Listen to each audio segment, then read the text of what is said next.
एक मित्र ने पूछा है कि मैं कर्म योग की साधना में लगा हूं, पर डर होता है कि पता नहीं मैं अपने को धोखा तो नहीं दे रहा हूं, क्योंकि ना मैं भक्ति करता हूं ना मैं ध्यान करता हूं। मैं तो जो कर्म है जीवन का उसे किए चला जाता हूं। पर मापदंड क्या है कि मुझे पक्का पता चल सके कि जो मैं कर रहा हूं वो कर्म योग है और आत्मवंचना नहीं हो रही है। और ये कर्मयोग मेरा स्वभाव है, मेरे अनुकूल है या नहीं, इसका भी कैसे पता लगे? प्रश्न कीमती है। और जिसने पूछा है उसके मन में सिर्फ जिज्ञासा नहीं है, मुमुक्षा है। पीड़ा से उठा हुआ प्रश्न है, बुद्धि से नहीं। निश्चित ही आदमी अपने को धोखा देने में समर्थ है, बहुत कुशल है। और दूसरे को हम धोखा दें तो वहां तो दूसरा भी होता है, कभी पकड़ ले। हम खुद को ही धोखा दें तो वहां कोई भी नहीं होता पकड़ने वाला, हम ही होते हैं, सिर्फ देने वाले ही होता है। इसलिए लंबे समय तक हम दे सकते हैं। खुद को धोखा हम जन्मों जन्मों तक दे सकते हैं। दे सकते ही नहीं, हमने दिया है, हम दे रहे हैं। तो ये स्वाभाविक है साधक के मन में प्रश्न उठना कि ना मैं ध्यान कर रहा हूं ना मैं भक्ति कर रहा हूं, मैं अपने कर्म को किए चला जा रहा हूं, कहीं मैं अपनों को धोखा तो नहीं दे रहा। 3 बातें समझ लेनी जरूरी हैं। पहली बात, अगर आप अपने कर्म को परमात्मा पर छोड़ दिए हैं तो जो ध्यान से होता है वो इस छोड़ने से होना शुरू हो जाएगा। आप शांत होने लगेंगे। अगर आप अशांत हो तो समझना कि कर्म योग आप जो कर रहे हैं वो सिर्फ धोखा है। क्योंकि जैसे ही मैं परमात्मा पे छोड़ देता हूं कि सारा कर्म उसका, मुझे अशांत होने की जगह नहीं रह जाती। अशांति तो तभी तक है जब तक मैं अपने पर सारा बोझ लिए हुए हूं। अगर आपके कर्मयोग में आपकी अशांति खो गई हो और आप शांत होते जा रहे हो तो समझना कि ठीक रास्ते पर हैं, धोखा नहीं। दूसरी बात, अगर आपने कर्म परमात्मा पर छोड़ दिया है तो फल कोई भी आए आपके भीतर संभाव निर्मित रहेगा। चाहे सुखी हो चाहे दुखी हो, चाहे सफलता आए चाहे असफलता आए। अगर सफलता अच्छी लगती हो और असफलता बुरी लगती हो तो समझना कि आप अपने को धोखा दे रहे हैं। क्योंकि जब मैंने छोड़ ही दिया परमात्मा पर तो मेरी ना सफलता रही और ना असफलता रही। अब वो जाने, और उसे अगर असफल होना है तो उसकी मर्जी, और उसे अगर सफल होना है तो उसकी मर्जी। मैं बाहर हो गया। कर्मयोग का अर्थ है कि मैंने सब परमात्मा पे छोड़ दिया और मैं केवल वाहन रह गया। अब मेरा कोई जिम्मेवारी नहीं, सब जिम्मेवारी उसकी। मैं बाहर, मैं एक साक्षी मात्र हो गया। संभाव पैदा होगा, सफलता आएगी तो ठीक, असफलता आएगी तो ठीक, और आपके भीतर रंच मात्र भी फर्क नहीं पड़ेगा। आप वैसे ही रहेंगे सफलता में, वैसे ही असफलता में। ऐसी संबुद्धि पैदा हो रही हो, बढ़ रही हो तो समझना कि कर्मयोग ठीक है, आप धोखा नहीं दे रहे हैं। और तीसरी बात, जैसे ही कोई व्यक्ति सभी कुछ परमात्मा पे छोड़ देता है, ये सारा जगत उसे स्वप्नवत दिखाई पड़ने लगता है, नाटक हो जाता है। तभी तक ये असली मालूम पड़ता है जब तक लगता है कि मैं, और जब मैं सभी उस पे छोड़ देता हूं तो सारी बात नाटक हो जाती। आप दर्शक हो जाते, आप करता नहीं रह जाते।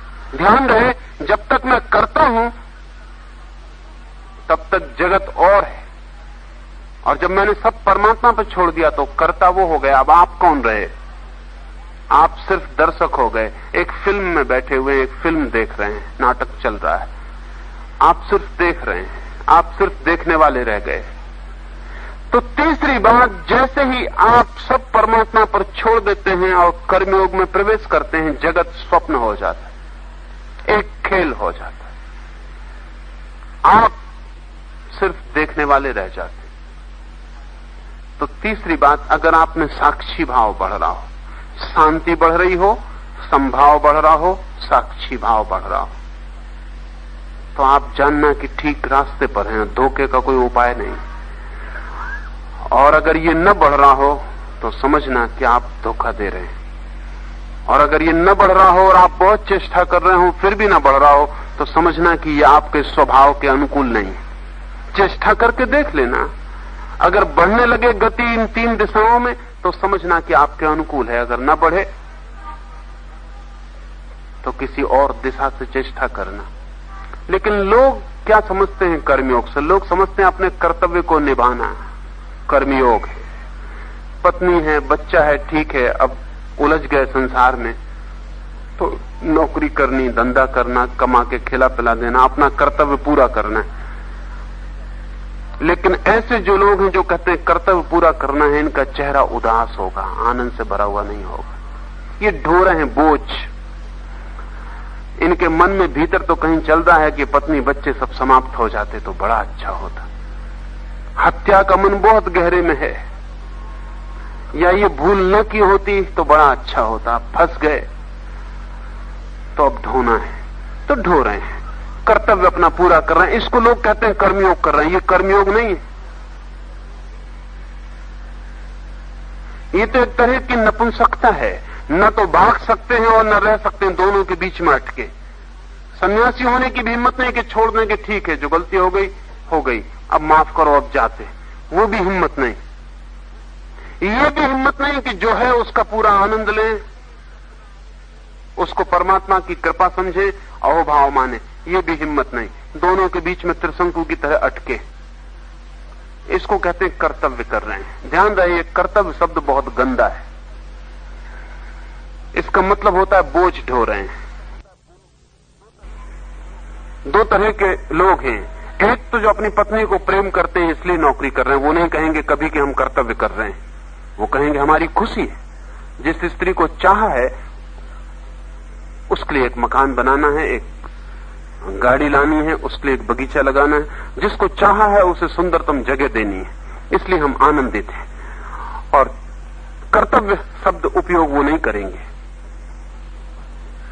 बच्चे हमारे हैं, हम खुश हैं उनकी खुशी में, उनकी आंखों में आती हुई ताजगी और उनकी आंखों में आता उल्लास हमें आनंदित करता है, इसलिए हम मेहनत कर रहे हैं। ये मेहनत हमारी खुशी है, कर्तव्य नहीं। ये भी आदमी अच्छा है, कम से कम एक बात तो अच्छी है कि खुश है। एक दूसरा आदमी है जो कहता है कि हमने सब परमात्मा पर छोड़ दिया, इसी परमात्मा की आज्ञा है कि बच्चों को बड़ा करो तो हम कर रहे हैं, खुश है क्योंकि परमात्मा की आज्ञा पूरी कर रहा है। ये भी आनंदित है, ये भी कर्तव्य नहीं निभा रहा, ये परमात्मा की जो मर्जी उसको पूरा कर रहा है और अपने को परमात्मा पे छोड़ दिया। एक पत्नी के प्रेम में आनंदित था, ये परमात्मा के प्रेम में आनंदित है, लेकिन दोनों आनंदित, इनमें कर्तव्य कुछ भी नहीं। इन दोनों के बीच में एक तीसरा त्रिशंकु है, वो न परमात्मा को उसे कुछ पता है और पत्नी का भी पता खो गया, वो बीच में अटका है। वो कहता कर्तव्य पूरा कर रहे हैं, इसको वो कर्मयोग कहता है। ये कर्मयोग नहीं है, ये आदमी मुर्दा है, इसमें हिम्मत ही नहीं है। इसको कुछ न कुछ तय करना चाहिए। लेकिन एक बात हमेशा ख्याल रखिए, जब भी आप सही दिशा में चलेंगे तो आपके भीतर आनंद बढ़ेगा, और जब आप गलत दिशा में चलेंगे तो उदासी बढ़ेगी। अगर आपका कर्तव्य आपको उदास कर रहा है तो कहीं न कहीं भूल हो रही। या तो परमात्मा की तरफ बढ़े या पत्नी की तरफ भी बढ़े तो भी हर जाने, लेकिन कम से कम खुश हो।